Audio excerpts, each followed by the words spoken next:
Hello guys! Hello Libra! Welcome dito sa aking channel Libra. Alamin natin kung anong messages, vibration, gabay energy para sa lahat. Ito ay general reading, so pwede kang makaresonate. Gamitin mo ang yung intuition sa panunod. Libra, first card mo dito is finances. Wow! Money.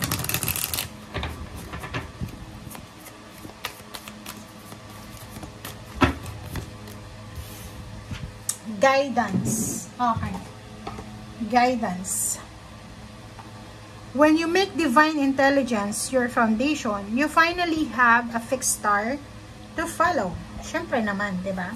So, dito sinasabi sa'yo, Libra, na since pera yung una mong baraha, dito din divine intelligence, sa pera din to. Sinasabi na kung yung lahat ng decision making mo daw, Libra, ay kumbaga isinasangguni natin sa divine intelligence, sa ating Panginoon, sa ating pinaniniwalaan ni spiritual, or Panginoon yung ginagamit natin as foundation. Hindi daw natin kailangan mamroblema, parang ganon. Okay, so if you're having a confusion, problems, issues sa pera, pagbabudget ng pera, pangangailangan ng pera, pagsisave ng pera, lahat ng klase ng finances dito, financial problems, financial stresses, financial gain, financial freedom, lahat ng klase ng financial issues mo dito, sinasabi na kailangan mong isangguni ito sa Panginoon. Okay? Ganun yung ginagawa ko. Before ka magdesisyon, kailangan mong ipag-pray. Kahit yung kahit yung halimbawa may nag-message sa'yo na gustong umutang ng pera, mag-pray ka muna, okay? After mong ma-receive yung message na yun, sabi sa'yo, kumusta ka na? Pwede bang pahiram ng pera? Bago ka mag-reply doon sa message na yun, close your eyes, pray, invoke Archangel Michael, tawagin mo sa Archangel Michael, Gabriel, Raphael, Virgin Mary, Papa Jesus, diba? Tanungin mo, diba? Magbigay ng signal, sign sa'yo kung papahiramin ko ba to? Tama ba tong taong to? Nangangailangan ba talaga siya? Or, yun, mga sign, humingi ka ng sign. Ipag-pray mo muna. Kasi pag gumagawa tayo ng desisyon without, parang kinoconsult natin ginagawa nating mentor yung ating Panginoon. Maganda yung takbo ng buhay mo dyan. Okay? May, kumbaga sabi sa'yo dito, you have a fixed star to follow. Meron ka ng, parang nakaprogram na yung mga steps mo. Pag ganun kasi pag yung lahat ng decision making natin, yung mga plano natin, the same ng plano ng Panginoon, ang smooth lang, di ba? Ganun yun Halimbawa kayo, pag halimbawa may mga gusto kayong gawin sa buhay, investment, travel, bago kayo mag-book ng ticket sa pagta-travel nyo, mag-pray muna kayo kasi minsan, dahil lang sa pagiging aggressive, dahil sa sobrang excitement, nakakagawa tayo ng mga desisyon na hindi natin alam kung yung desisyon na yon is resonated ba sa kagustuhan ng Panginoon. Okay? Kasi wala tayong control dito Kahit sabihin natin, nakaplano na yung bakasyon ko para sa summer. Ay, di mo alam. Baka may plano yung Panginoon para sa'yo sa summer. Okay? Okay, Seven of Swords and then the Hierophant. Ingat.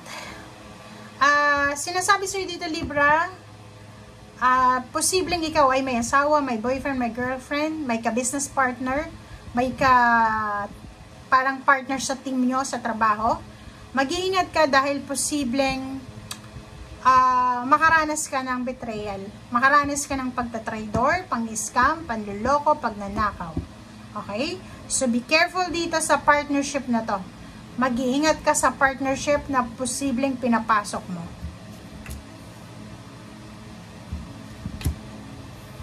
Okay.